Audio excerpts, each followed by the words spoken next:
Masechet Gittin, Daf Nun Tet. We will see two more Mishnayot today with a list of items, enactments that the rabbis made because of Tikkun HaOlam, many very interesting and some relevant ones until today.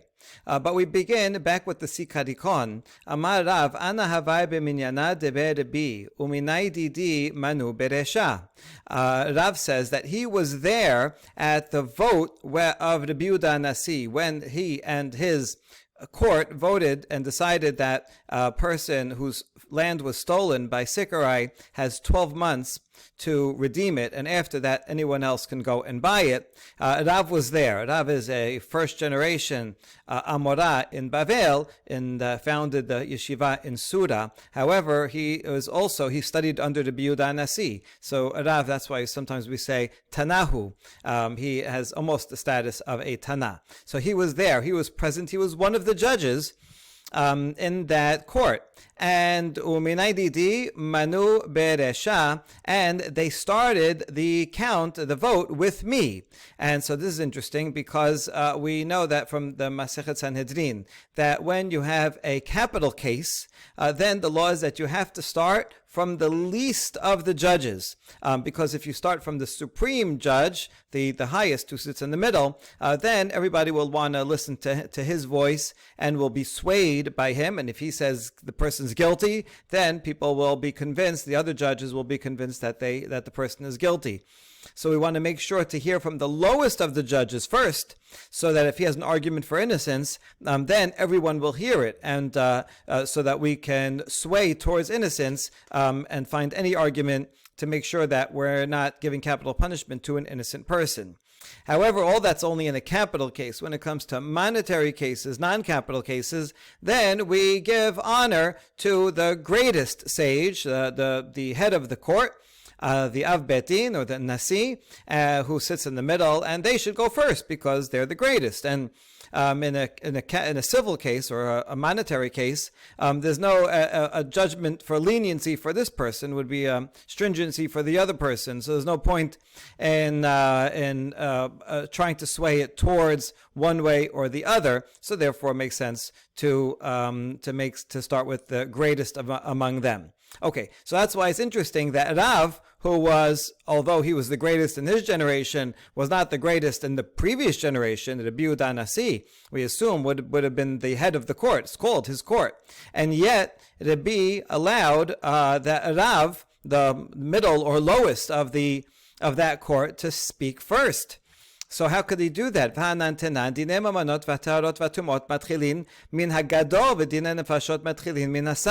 it says in Masechet Sanhedrin that when it comes to monetary cases or ritual purity and impurity, you start from the greatest sage on the court, and only in capital punishments we start all the way from the side, from the lowest on the court. So why did Rabbi do that? Rabbi should have started first. Volas,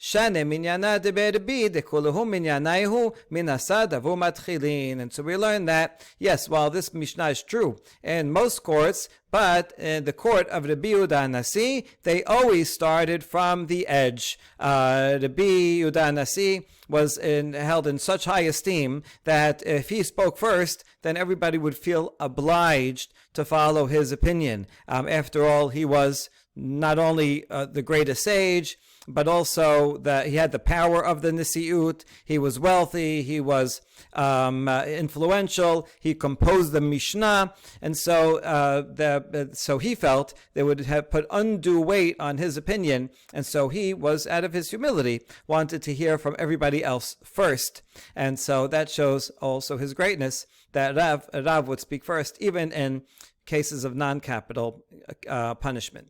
ואמר רבא ברד רב אבי, תמר רבי הלל ברד רבי וולס, ממות משה ועד רבי לא מסינו תורה וגדולה ממקום אחד. We hear from the same sage, Rabbi Hillel, the son of Rabbi Volas, that from the time of Moshe Rabbeinu until Rabbi Yehuda Nasi, we have not found Torah and greatness in one place. Torah knowledge and greatness, meaning high political office, power, wealth, all in one place, right? Moshe had that. He was the greatest Torah sage and also the greatest political leader. And we find that Rabbi Yehuda Nasi also had both the greatest Torah sage and greatest political leader, right? I mean, these two statements go together. That's the reason why he started with the side, because he had all the power, all the greatness, and so the other sages would be embarrassed to disagree with him. Okay, so now we're going to challenge this statement of Rabbi Hillel. Velo v'hahava Yehoshua. Yehoshua, he was a great sage, and he was also the greatest political leader. So he should be included in this list. And why do you skip over him and say from Moshe to Rabbi? There was nobody else. And we answer, Hava Elazar. Elazar, the Kohen, he was greater. He was equal in greatness in Torah knowledge to Yehoshua. So Yehoshua was not the greatest. So we have a new proposal, Hava Elazar. After Yehoshua died, then we had Elazar. He was the greatest in his generation, and he had both political and knowledge. Hava Pinchas, no, overlapping with Elazar, there was Pinchas. So, and Pinchas was great in Torah knowledge and a leader. So, Elazar was not the greatest. Vahava Pinchas, okay, but after Elazar died, Pinchas continued. He lived longer. And so it wasn't Pinchas the greatest in knowledge, and he had political authority. Answer is no. Avuzikanim, there was already elders, and those elders were equal or greater in their Torah knowledge, so Pinchas was not the greatest. Okay, hava Shaul. What about Shaul? He was the king, and also he was knowledgeable in Torah. No, hava Shemuel. Shemuel was overlapping with Shaul, and he was as great in Torah knowledge. Va'anach nafsheh. Wait a second. Shemuel died while Shaul was alive. So after Shemuel died, then Shaul was the greatest in both. Kulehu shaneh kamrinan. Now we're looking for someone who was the greatest in Torah knowledge and authority for all of his life. Moshe, for all of his life, was the greatest in both. Rabbi Yehuda Nasi, for all of his life, was greatest in both. So it's true, Shaul was greatest for some of his life, but that's only for after Shemuel died. So we are looking for someone who had it all for their entire lives. David. So David, he was the king, and he was also knowledgeable in Torah. Hava Ira HaYairi. Ira HaYairi is mentioned as a Kohen at the same time as David, so he was as knowledgeable in Torah. So David is not a candidate. Yeah, but Ira died before David. And again, we need someone who was the greatest in their whole lives. Hava Shlomo. Wasn't Shlomo the greatest? He was a king, and he had great knowledge. Hava Shimei ben Gera. Shimei ben Gera was also around at the time of Shlomo, and he was great in Torah knowledge. This is interesting because we know about Shimei ben Gera that he cursed David. He was not a very good guy. But we learn from here that he was knowledgeable in Torah.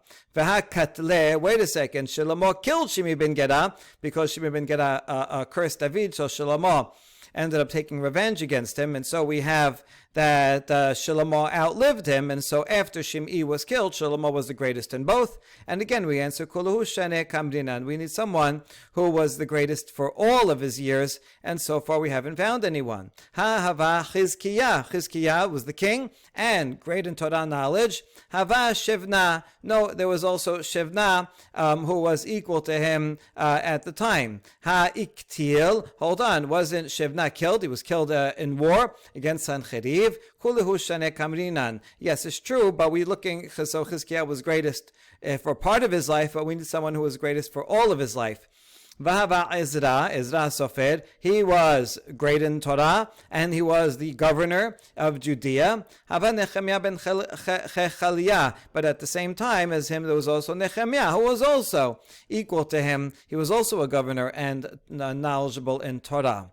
Hamar Rav Acha bered Rava, af ani omer, mimot Rabbi ve'ad Rav Asher, lo masinu Torah ugdula b'makom echad. Okay, so we solved all the challenges to the first statement. Indeed, from the time of Moshe until the Rabbi Yehuda Nasi, there was nobody who had both greatness of Torah and political authority for their entire lives except those two individuals. And going from Rabbi and onward, we don't find anyone who had both of those qualities from the time of Rabbi, the end of the Tanaim, until Rav Asher, one of the last, the sixth generation of Amoraim.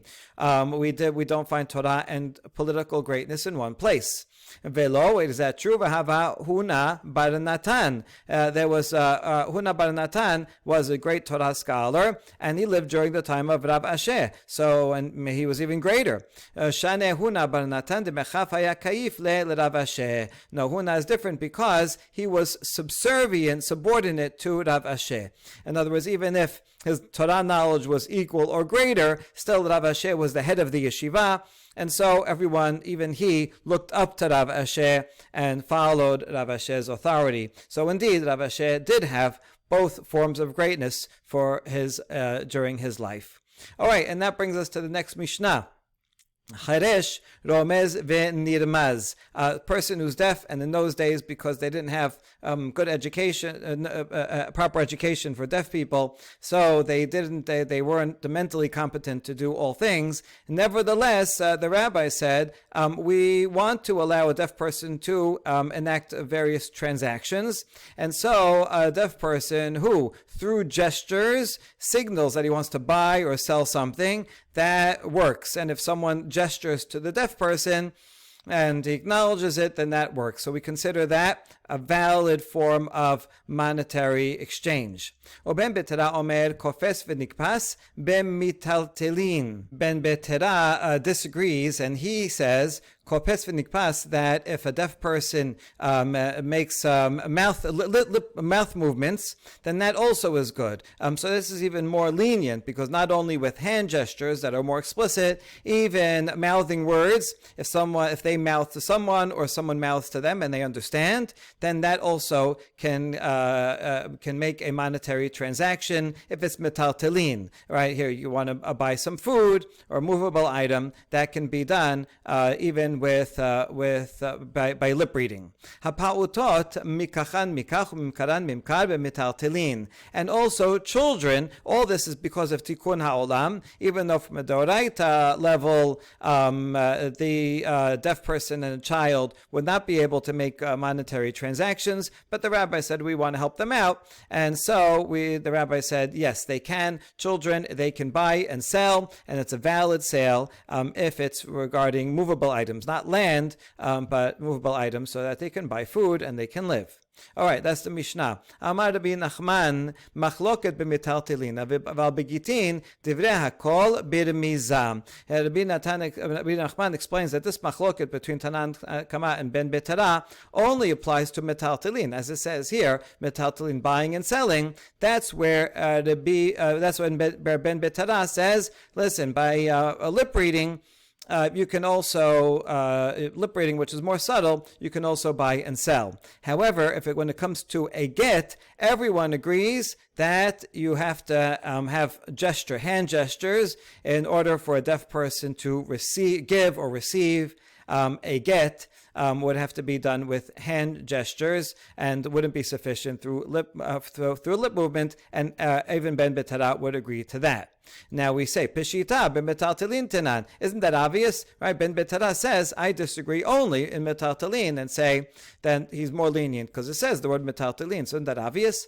Ma'odetema af metaltelin kamash malan. Because I might have read it, the Mishnah, to say, Ben Betera says also in metaltelin, in addition to giving a get. And so that's why we had to clarify that no, the lip movements will not work with a get, only with metaltelin. That's one version. Ika de Amre, we have another version that is the exact opposite. Amar Rav Nachman ke machloket b'metaltelin kach machloket b'Gittin. The difference between Tanakama and Ben Betera applies to both giving a get and also to buying and selling.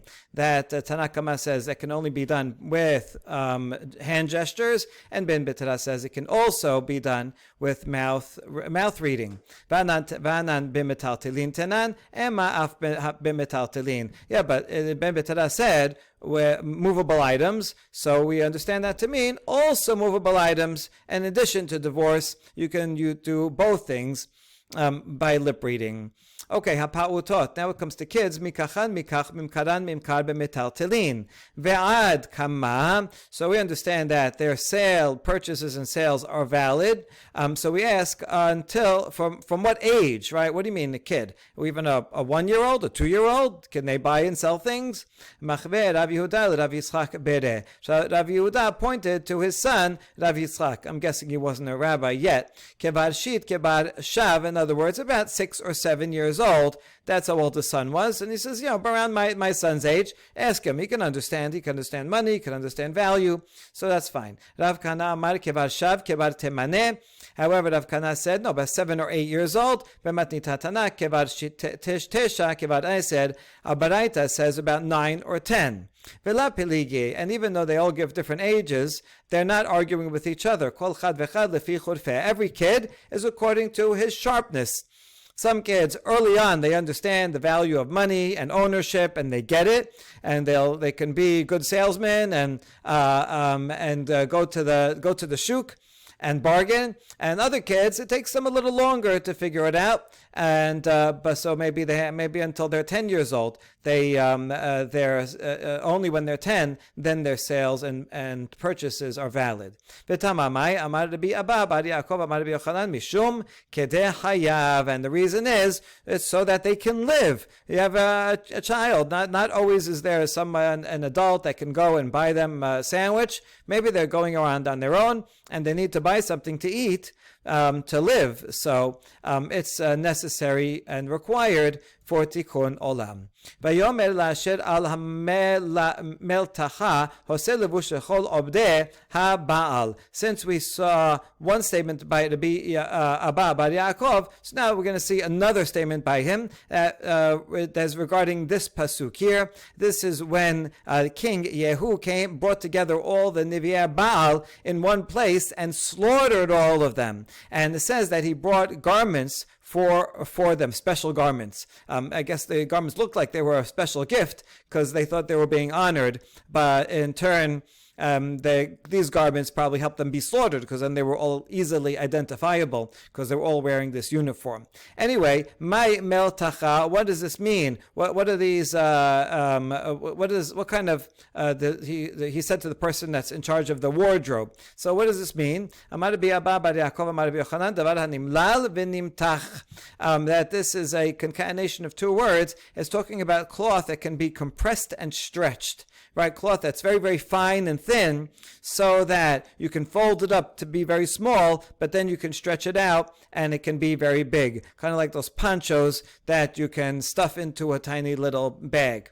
Ki ata Rav Dimi amar Rabbi Yochanan, shiger lo bon yam ben nun yam l'Rabbi, sibni vehoms salsela umal mela, sibni vehoms ke'am guza ufalge de am guza, salsela umal mela kefistaka ufalge de fistaka, may mal mela davar hanimlal ve'nimtach. More on the theme of this type of the cloth that's very thin and fine, Rav Dimi said in Rabbi Yochanan that this guy, Bonyam ben Nunya, sent to the Yehuda Nasi these four types of cloth. The first two, Sibni and Choms, that they can be folded up and to be the size of a nut or even of a half a nut. The second two items, Salsa Malmela, that they can be folded up and be the size of a pistachio nut or even half of a pistachio nut. Or maybe it means 1.5 pistachio nuts. And so why is it called a malmela? That it's nimlal, it's compressed into a tiny space, but it can also be stretched to cover one's whole body. Ve'ta'utan ad kama. Okay, back to the children.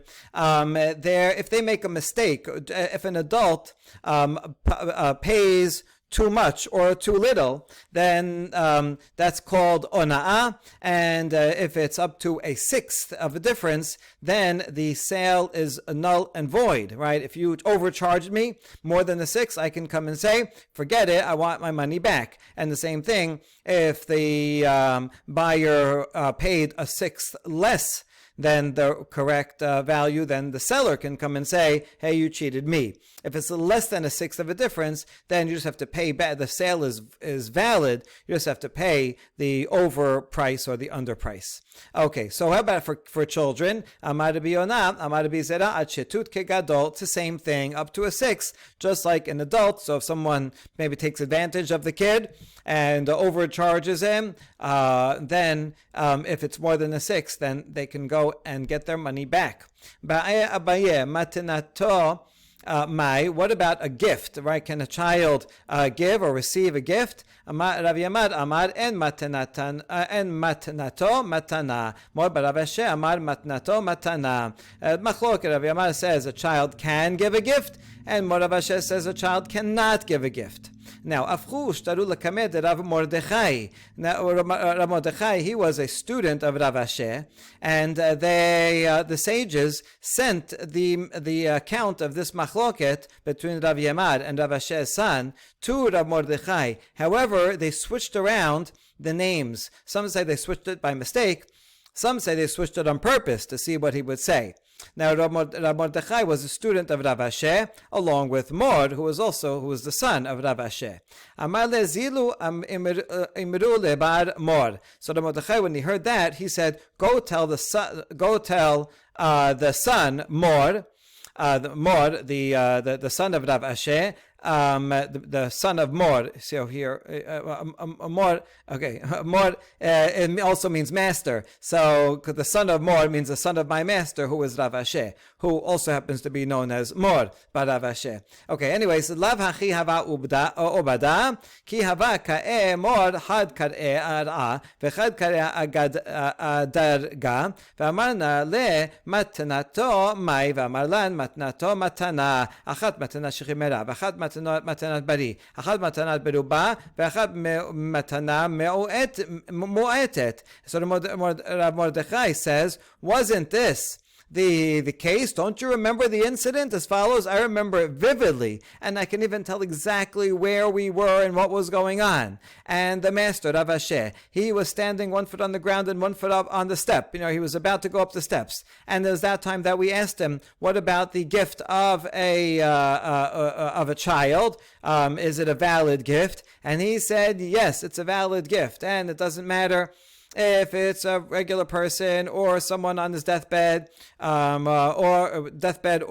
healthy, and whether it's a big gift or a small gift, all these cases, a gift is good. And so by adding in the details that he was going up 1 step, he says, I remember exactly where we were, and I remember exactly what he said. And you told me the opposite. And so Rav Mordechai, through his memory, was able to correct the tradition that they sent him. And in fact, Mordechai Rav Asher is the one said that a gift of a child is considered a valid gift.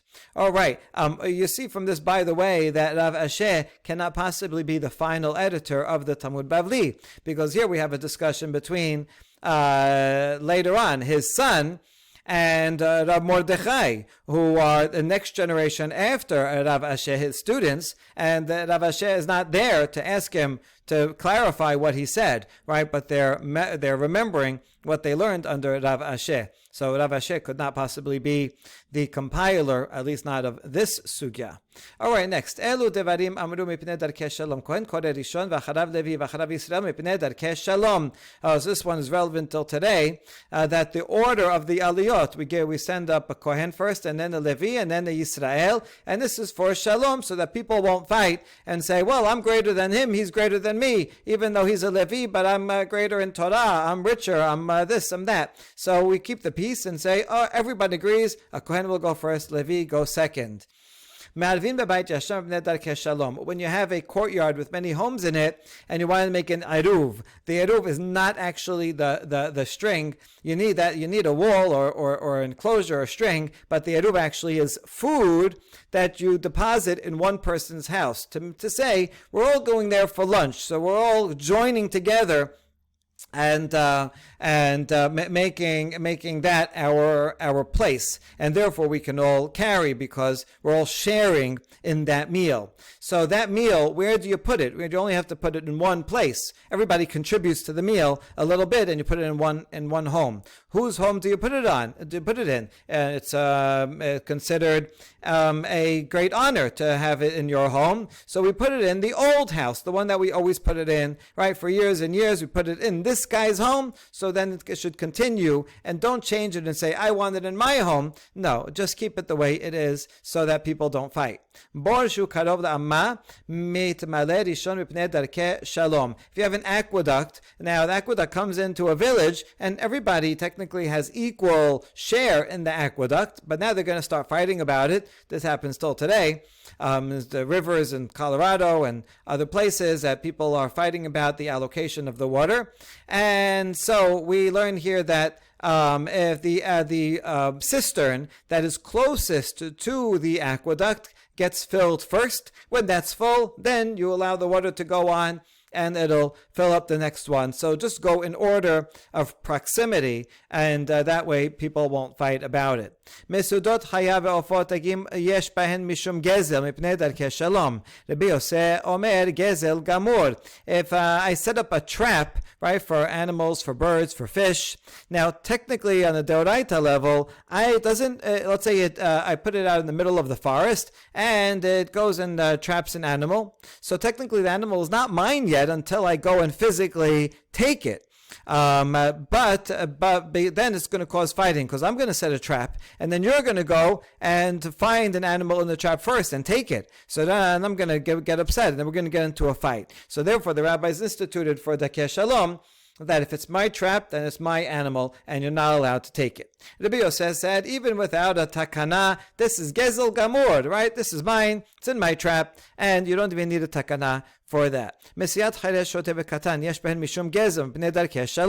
Now again, someone who's mentally not competent, if they pick something up, a lost item, it's not technically theirs on a Doraita level, because they do not have, they lack the competence to be able to transfer ownership to themselves. However, can you imagine such a thing, right? When someone like this goes and picks up a watch and says, oh look, I'm so lucky I found this, and then someone else just grabs it from them, well, that's going to cause fights.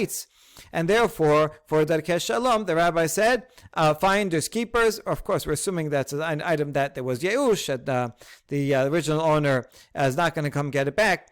So that a finder can keep it. So even if the finder is cheresh shotev katan, they can keep it. And the Bio says, no, you don't need a tikkun olam for this. This is gezel gamur. They have enough knowledge to say, I found an item, and therefore it's mine, and anyone who takes it is stealing, even without the takana. Ani hamenakef berosh hazayit ma shetachtav gezel mipnei darkei shalom. If you have a tree that's either pe'ah, or shichicha, and something that's available for poor people to take. Another poor person, one industrious poor person, goes and he wants to go and get the olives that are all the way on top of the tree that are hard to get. So he climbs up the tree, gets a ladder, and he's gleaning off the top of the tree. But while he was doing that and he's shaking it around, some olives fall down to the ground.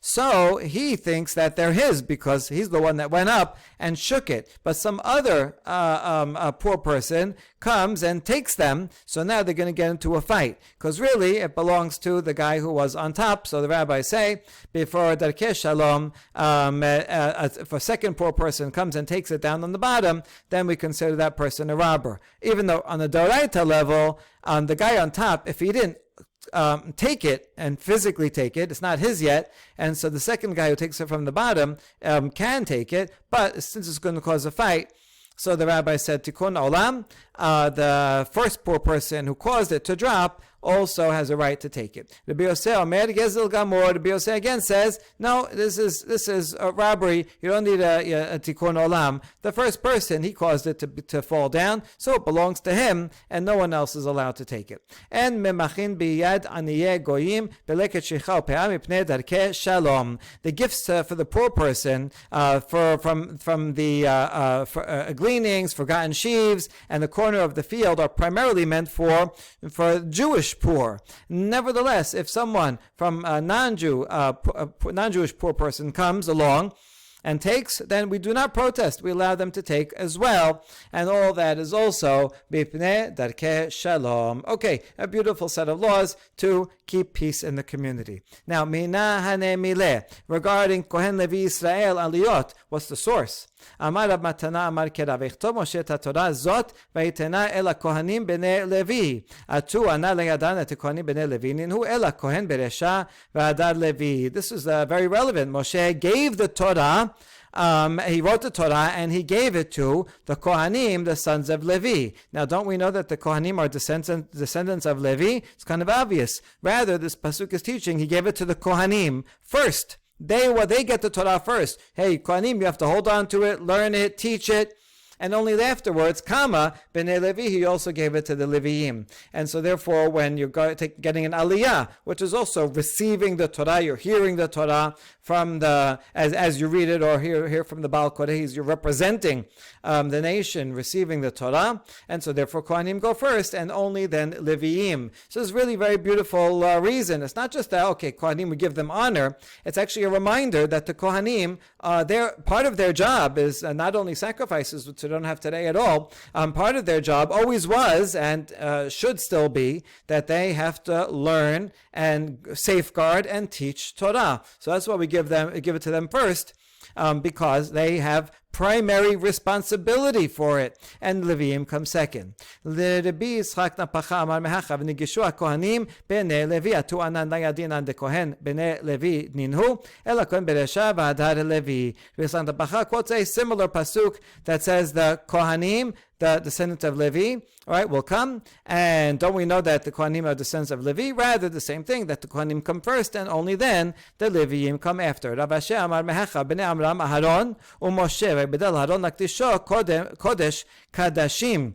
The pasuk in Divrei Yamim that the sons of Amram are Aharon and Moshe. Well, that's fine. It's just putting it in an age order. Aharon was older and Moshe was second. But then it goes out of its way to say Aharon is separated because he is sanctified. Sanctified in what way? That he should get. Aharon is holier. Aharon is for the Kohanim is holier than the rest of the tribe who are Leviim, and therefore Aharon, the Kohanim, get the first Aliyah. Leviim second. Pasuk in Vayikra that says you should sanctify the Kohen. Anything that's davar shebikadusha, like getting an aliyah, other things like zimun and so on, the Kohen should go first. Tana deber Rabbi Yishmael v'kidashto l'chol davar shebikadusha liftoch rishon lebarech rishon v'yitom maneh yafeh rishon. And this statement of Rabbi Chia bar Abba is also found in a baraita from the school of Rabbi Ishmael. Same pasuk, v'kidashto, sanctify him. Anything, whenever you have something sanctified, the Kohen, he says, he leads Birkat HaMazon, and he is the first liftach rishon. He's the first to open a discussion in the Bet HaMidrash. He speaks first, right? When you have many speakers, the Kohen should go first. He leads Birkat HaMazon, and he takes the first portion during the meal. He says the beracha first, and he's the first to serve himself. Amar le'Abaye le'Rav Yosef mipnei darkei shalom d'oraita hi. So now Abaye asks Rav Yosef, how come in the Mishnah it says you give the Kohen the first aliyah because of peace? Actually, it's because of the Torah. Look, we quoted many pesukim here. So why it's not just darkei shalom? Just say it's doraita. Amala doraita o mipnei darkei shalom. So we answered, yeah, it's both. We have pesukim from the Torah, and it also keeps the peace. Kol Torah kula name b'pnei darkei shalom hi dichtib darkei noam v'chol netibotei shalom. Abaye said that's not a good answer. Everything in the Torah is because of shalom. As the pasuk in Mishlei says, all the Torah's ways are pleasantness and all her paths are peace. So yeah, in a way, indirectly, everything is shalom. But I was asking that you brought things directly from the Pesukim. We brought Pesukim directly from the Torah. So we should call this Deoraita, right? Even though, yes, of course, it will bring shalom. Everything in Torah brings shalom. So Ela Amar Abaye has a different answer. Lichedemor de Tanya. Shenai mamtinim ze laze bekara, shelosha en mamtinin. הבוסר הוא פושט ידו תחילה, ואם בא לחלוק כבוד לרבו או למי שגדול ממנו, הרשות בידו. ואמר מור עלה, so we're going to get to the mor, which is the master Rabbah, said about this braita. But first let's learn the braita. It says two people who are eating together, they should wait for each other, right? If they were both, and when it says two people together, you should assume that they're sharing from one pot, right? There's one big bowl of hummus, and they're both dipping into it. So that if I stop eating for a while, I have to take a break, and now you continue eating, you're going to eat the whole thing, right? And it's not going to be fair. I'm going to come back and I'm going to, hey, you ate more than your share. So therefore, it's only polite and proper that we wait for each other if we're eating together and we're two people. For three people, however, you don't have to wait. You're three people eating together. One leaves, so, this one leaves, I have to wait. Then the other one leaves, I don't have to wait. So if there's three people, then there's a lot, and we assume that we are forgiving, that if I leave and then you eat a little more, I'm okay with it, because we're splitting it three ways anyway. Now, the one who says the beracha hamosi and breaks the bread, he also eats from it first.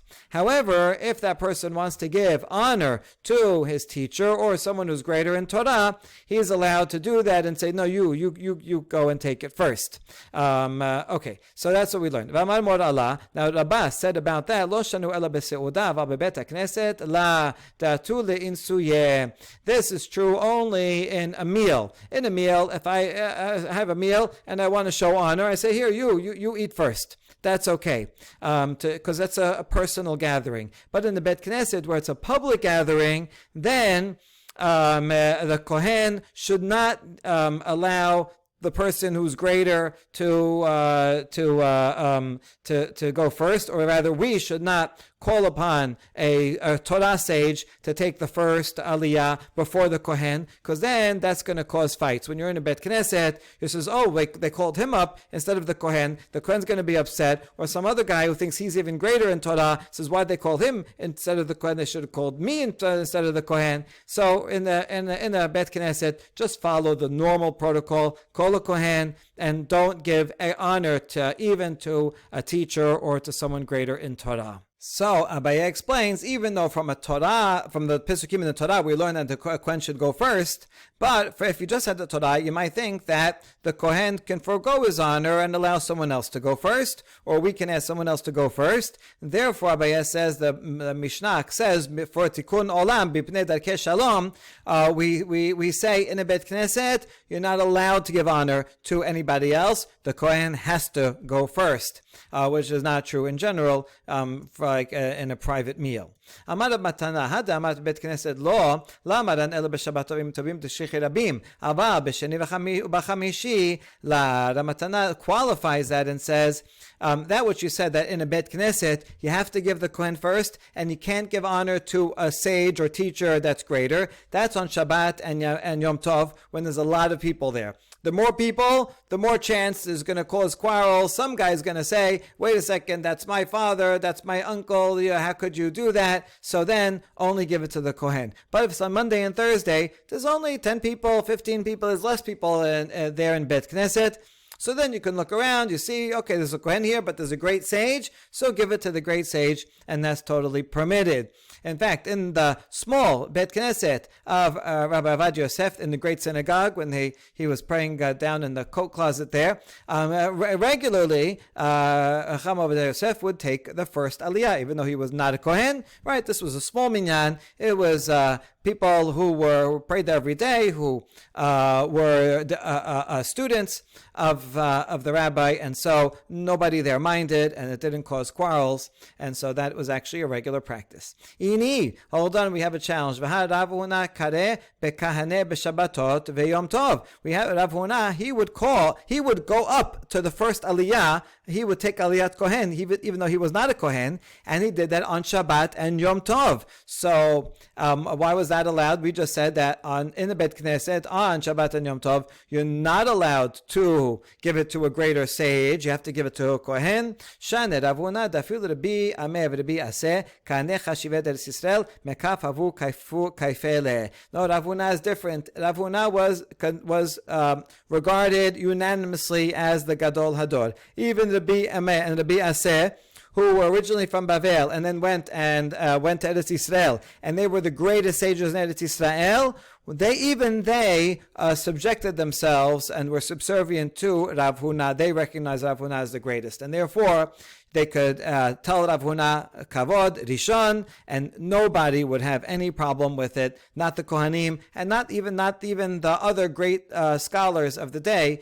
They wouldn't say, "Oh, they gave it to him; they should give it to me." Everyone recognized Rav Huna as the greatest.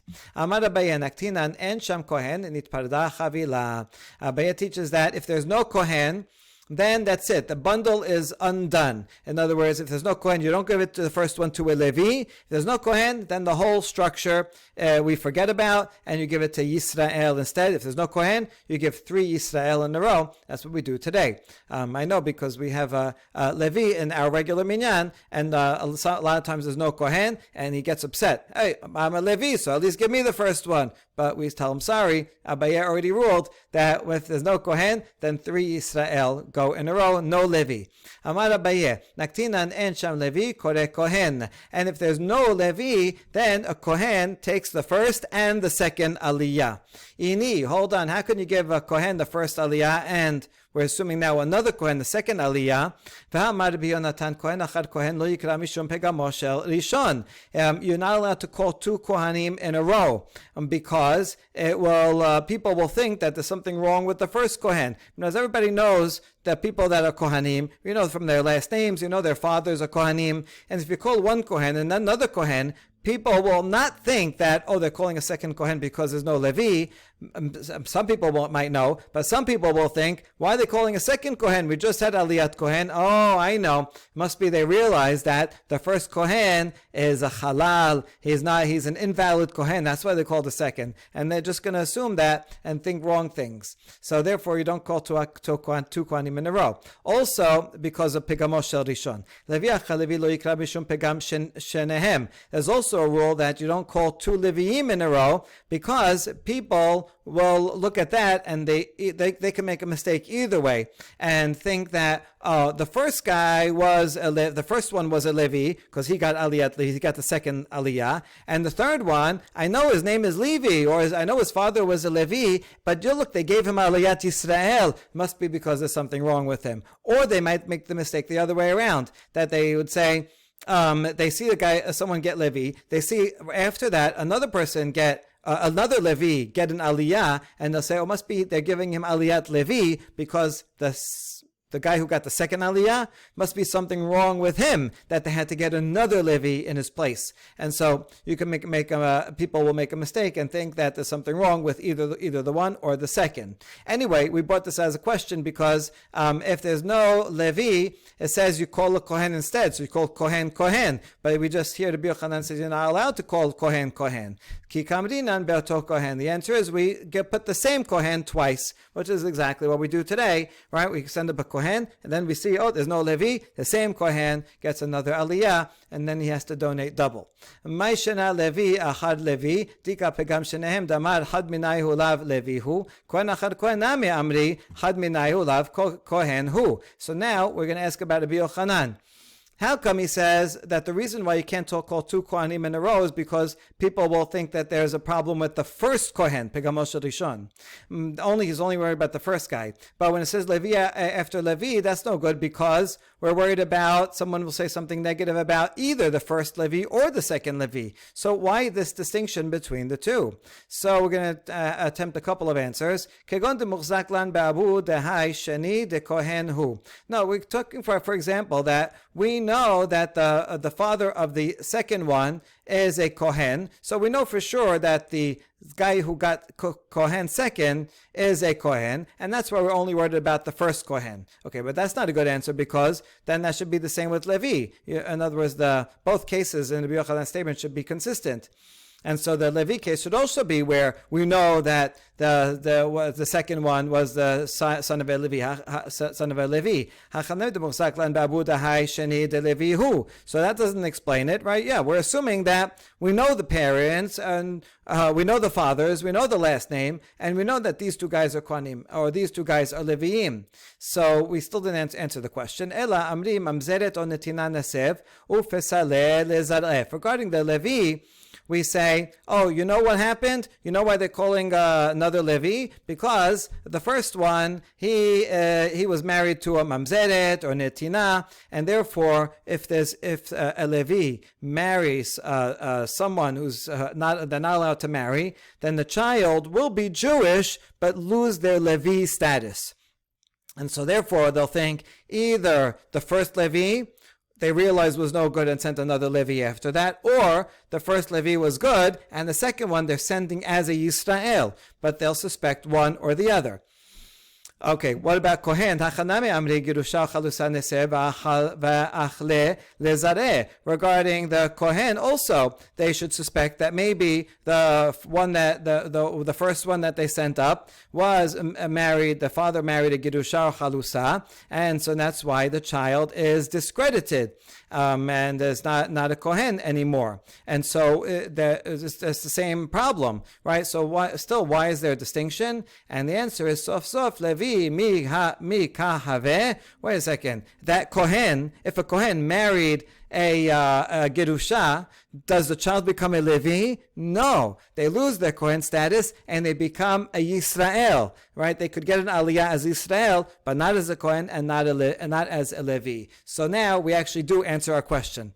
It's pretty simple. It's as follows. Regarding if someone gets Aliyat Kohen, if you have Kohen and then another Kohen, so then why are you sending a second Kohen? It can only be that they're different people, right? Now, the real reason could be that they're both good Kohanim and there's just no Levi around, so you're sending that. But we're worried that people are going to say something negative. What negative thing might they think?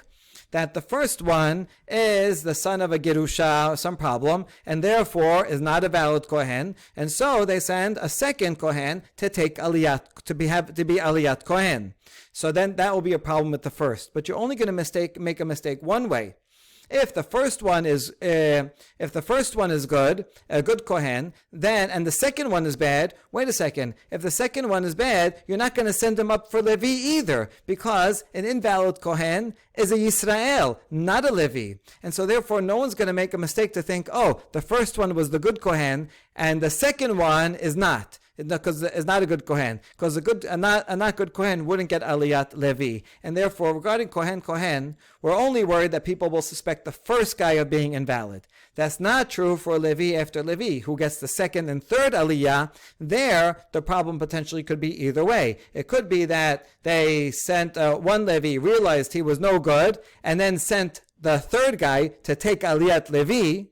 And in that case, the first Levi is no good. Or it could be that the first Levi is good, and then the person that they sent up third is, although he's a Levi, they sent him up as a Yisrael, because he's an invalid, he invalidated his Levi status. And so only regarding a Levi could you make a mistake both ways, because he gets the second one gets a Yisrael, whereas for a Kohen, you can only possibly invalidate the first one because the second one, in any case, is getting Aliyat Levi.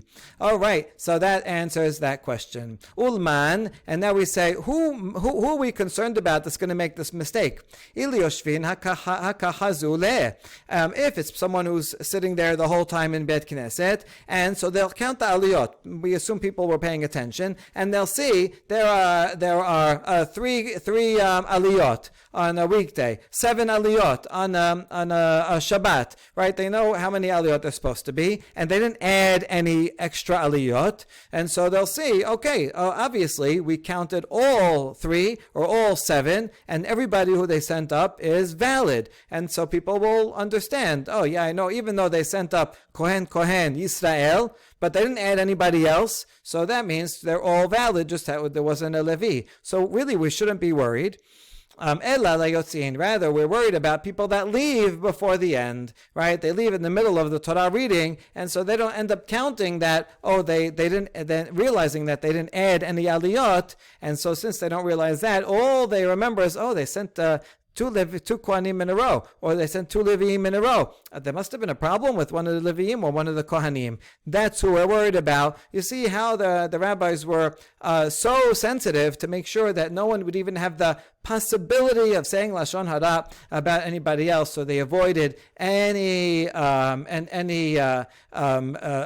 even a look, that a possibility of a suspicion that someone would be invalid. That rabbis were very, very careful to make sure to keep people's honor. Baruch Adonai Leolam, Amen ve'amen.